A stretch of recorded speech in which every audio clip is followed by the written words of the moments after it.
এত কষ্ট কষ্ট লাগে যেই রোদে খানা পড়ে, এত কষ্ট কষ্ট লাগে রোদের কারণে, বিজ্জা গেছে পিঠ গুলা ঘামে বাড়িতেছে।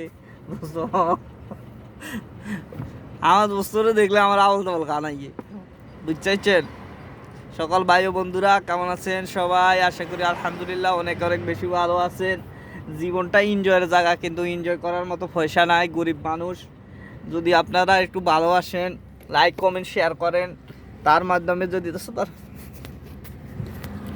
মাধ্যমে যদি ভিডিও টিডিও করে কিছু পয়সা কামাই থাকে, এভাবে ধরস না, এমকে ধর, তোরও সেরাও ধর, দুজনে ধর। আরও দেওয়া যায় না তো। এই আমি তাহলে নয়া কথা কইতে পারি না। এই আর কি অবস্থা। ও আর হেমিত তো নেই না। এই এই কি বলেন আপনারা? আপনাদের ভালোবাসায় তো আমরা এখনো কিছু করার সম্ভব না, ভালোবাসলে তো সম্ভব না। অনলাইনে কাজ করা যে কত কঠিন, এটা আসলে যে কাজ করে সে বুঝে। ভিডিওগুলো তো বেশি বেশি ভিউ হয় না, কারণ কি বুঝি না, ভিডিওগুলো ভালো লাগে না। তুই কিছু কর।